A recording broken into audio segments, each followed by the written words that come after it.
Эх орныхоо өргөн удам нутагт амьдран суугаа эрхэм хүндэт иргэдэ. Өргөн дэлхийн өнцөг болон бүрт оршин суугаа элэг нэгт Монгол ахын дүүсэ. Та бүхэндээ ажлын ирж буй шинэ жилийн баярын мэндийг өргөн дэвшүүлж айл өрхөрт аз жаргал эрүүл энх сайн сайхан бүхнийг хүсэн өрөөё. Улиран одож 2020 он монголчууд бидний хувьд төдийгүй дэлхийд даяар COVID-19 хэмээх цар тахал өвчнөд нүүр тулан тэмцсэн хүндхэн жил байлаа. Хэдийгээр байдал хүнд байгаач монголчуудад эв хамтын хүчээр улс үндэснийхээ аюулгүй байдал, ард иргэдийнхээ амь насыг сахин хамгаалж, аль болох хохирол багтаагаар энэхүү хүнд үеийг даван туулахын төлөө бүхий л хүч чадлаад ажиллаж байна.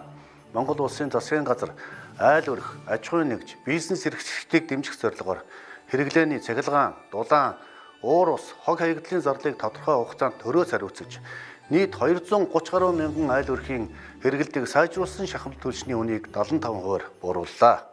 Мөн нийгмийн даатгалын шимтгэл, хүн амын орлогын албан татварыг тэглэх, хөнгөлөх, зарим өргөн хэрэглээний бараа бүтээгдэхүүнийг айлын татвараас чөлөөлөх, хүүхдийн болон халамжийн мөнгийг нэмэгдүүлэх зэрэг олон талт арга хэмжээнүүдийг үе шаттайгаар авч хэрэгжүүлж байна. Анх бид Ухаан хотоос 31 иргэнэ татаж явсан тэр цагаас хойш гадаад улс оронд гацаад байсан 28,000 гаруй иргэнэ эх орондоо тусгай үүргийн нислэгээр татан авч чадлаа. Алтан гартаа эмч рүүзэхтэйгээр ач уянаар цар тахлын халдвар авсан 711 хүнийг эмчлэн эдгэж чадлаа.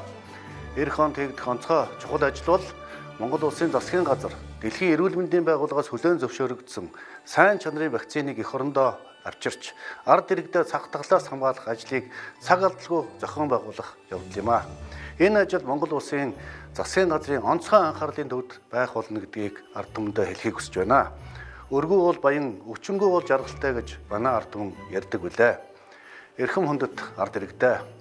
Улиран одож 2020 онд төрийн толгуур улсын үндэс болсон айл өрхөд маань 76,000 гаруй бяцхан үрсээ өлгийдэн авч монголчууд бид 3,358,000 гула боллоо.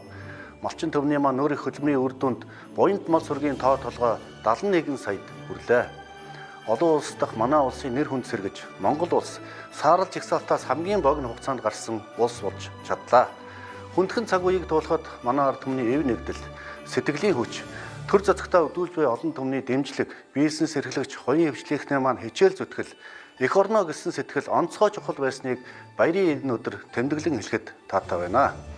Амаргүй үрэх цаг үе тохиолдож байгаа хэдий ч улс орны маань хөгжил дэвшилт, амин чухал ач холбогдолтой олон жил яригдсан томоохон бүтээн байгуулалтын ажлуудыг бид тасралтгүй үргэлжлүүлэн хийж байна.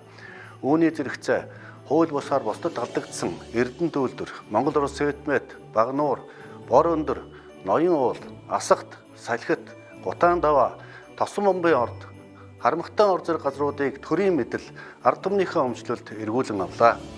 Монгол улс түүхэндээ анх удаа 5 толгой төрийн өмчит компани ногдол ашгийг ард түмэнд хойрлолоо.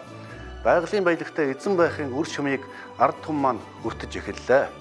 Манай улсын ард иргэдээ он солигдох энэхүү торгон цаг мөчид дархан хилээ манаж байгаа эр зөрөх тэлжид энхийг сахиулах үйлсэд улс орноо төлөөлөн зүтгэж буй эрхлэх дайчид хүн ардынхаа амь нас, улс орныхаа аюулгүй байдлын төлөө цаг нардаггүй сар тахалтай тэмцэж байгаа эмч совилогч, эмнэлгийн ажилтнууд, цэрэг, цагдаа, мэрэгжлийн ханалт, онцгой байдлынхан болон Утаагүй Улаанбаатарын төлөө өдөр шөнөгүй зүтгэж байгаа 5 толгой түлшийн хамт олондоо Монгол улсын ерхий сайдын хувьд тусгаалan баяр хүргэж гүн талархал илэрхийлье. Ирж буй 2021 онд ардын хувьсгалын түүхт 100 жилийн ой тохионоо. Монголын ард түмний тусгаар тогтнол хөгжил дэвшлийн 100 жилийн ой баяр болно. Бид хамтдаа нөр их бүтээн байгуулалт, ажил үйлсийг өрнүүлж хөгжил дэвшлийн шинэ 90 зууны эхлэлийг тавих болно. Шинэ ондоо эргэн бүр, эрүүл энх, аз жаргал, инээд хөрөөр дүүрэн байхын үлзийтэй өрөөлийг өргөн дэвшүүлье. Эх орон нэгт ахан дүүс та бүхэндээ шинэ жилийн баярын мэндийг дахин дэвшүүлье. Буурал дээдсийн цог хямар түшиж, бурхан халдун уулын ноён оргил монголчууд биднийг мөнхөд эвэх болтугай. Монгол улсын төлөө зүтгэе.